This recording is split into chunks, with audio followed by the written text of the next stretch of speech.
to me. I felt the same way, and also when I read this news, this is another one that I sort of felt had already happened, and I don't know why, because it obviously hadn't. But he's good cover at that level. It's shown that he doesn't necessarily have to play week in, week out to be able to perform when he does get a go. He showed that in his first, the last spell at Cass, where chances didn't always fall his way, and he showed that when he was able to come back from injury and perform so well in the Super 8s for Lee. So I would say it's a good move. That they're gonna need cover at fullback. Well, I'd say he does have some versatility there too, doesn't he? And he can do that job. And I think he's a very proficient winger who can play at the Super League level well enough to contribute when called upon. I don't think he's a star. I don't think he's your go-to guy. But they've made absolute stars out of other people you might not have thought of the go-to guy on those wings. So. Do you think Eden goes to fullback and James Clare goes out on the wing? I still think that the plan is to put Roberts at fullback next year and then see how we go. Yeah. Okay. But we'll see. All right, some more signing news and out of the World Cup. The Red Devils have signed Fiji prop Ben Nakubuai from the Gold Coast Titans for next season. The 21-year-old played a major role in all of Fiji's matches in the World Cup, helping the Bati reach the semi-finals for the third time in succession. Nakubuai has been talked about down under as being the next Patero Sivanasiva, and has made 2 appearances in the NRL so far for the Gold Coast Titans, scoring 1 try. And Red Devils head coach Ian Watson admitted that he was impressed with Nakubuai during the World Cup. I'm really excited with the signing of Ben. He's an outstanding addition to our group. He's a great bloke off the field with an attitude to graft hard for his teammates on it. And for a 21-year-old, he is freaking enormous. Yeah, he was one of the sort of bench players that filled in gaps in the middle of games when they were resting the people that actually were doing the sort of damage on their opponents. I would say that. But is a young player with scope to grow into his role on a team, and I certainly think they've lost some impact. Have Salford?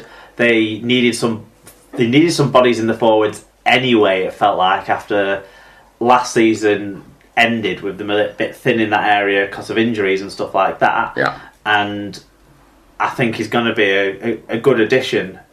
Probably as a bench player. There you go. Absolutely. Okay. This one might interest... Because they signed Burgess as well. Did we talk about Luke Burgess last time? I can't remember. No. I don't think we did talk about it last time. So that's another body into the mix there, I think. And when they get Mossop back and Flanagan back, and that really strengthens up that middle. There's some size then, yeah. Yeah, definitely. Nearly towards the end of the signing news then, Mark. This one might interest you, given the way you're waxing lyrical about some of the fringe Papuans. Winners Vikings have signed Papua New Guinea star Kato Otio from Canberra Raiders for the 2018 season. The 23-year-old, who can play at centre or on the wing, was one of the Cumul's key players at the 2017 World Cup. He joins the Vikings as a promising prospect, having scored 29 tries in 23 games on his debut season for the Canberra Raiders Intertrust Super Premiership feeder team, the Mounties. Otio, who is 6'4" and weighs 105 kilos, won Winger of the Year in the New South Wales Cup, having 21 line breaks and 99 tackle busts to his name during an impressive season. Yeah, I think they're all things that you might find on that blog post that I wrote about. There you go, see? Stars of the group stages for me from this World Cup. That's just gone. The thing is, he's going to play in the centre, which is not where he should be played. Will Matthews isn't going to be going to the Vikings. He's been allowed to sort of cut his deal short before it even began due to family and personal reasons and not wanting to move to Widnes. Yeah, and possibly someone said we'll give you a contract at the Gold Coast so you can stay in the NRL. I'm not sure, but not wanting to move all his family over and stuff after he's thought about it a bit more. So Kato Otio has jumped at a chance. This guy could be a ridiculous winger. Yeah. He could be an incredible winger. He's going to be so caught out at centre, I feel, unless he's really, really coached up. So it depends how coached up they can get him to be a centre, if that's where they're going to be playing him. If they're going to play him on the wing and you shove him on that left wing, he could be monstrous, couldn't he? I think he'd be absolutely devastating in exit sets, in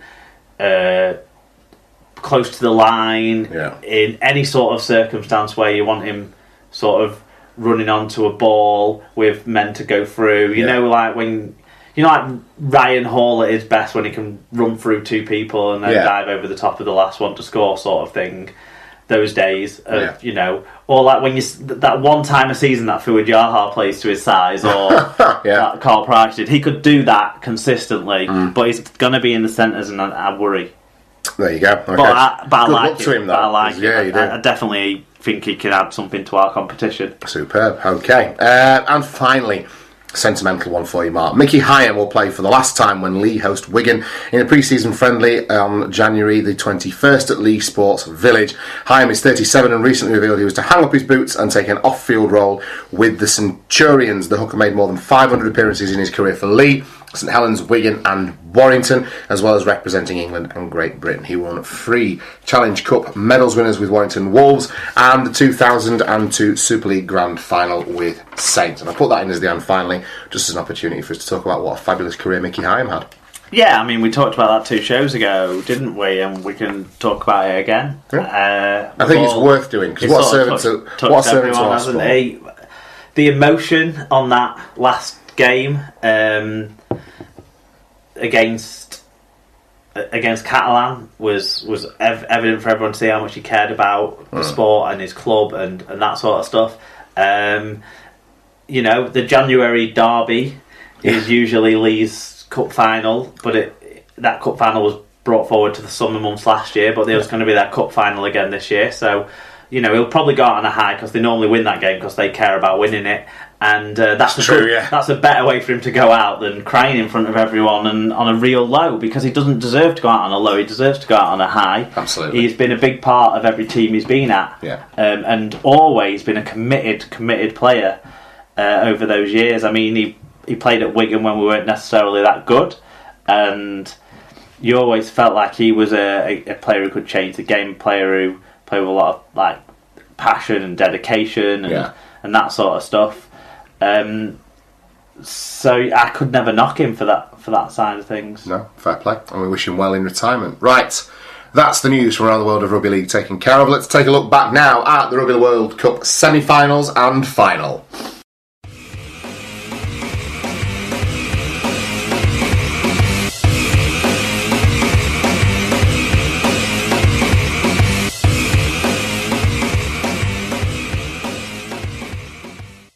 Alright, 3 games to talk about this week with you then. We'll start with the one that will probably garner the least attention, which was Australia's victory over Fiji in the World Cup semi-final. They booked their place in the final thanks to tries from Billy Slater, 2 hat-tricks from Valentine Holmes and a brace from Dean Gagai. Vunivalu got Fiji's consolation try.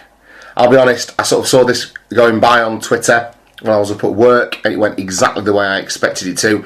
Plucky Fiji outdone by the class and execution of Australia.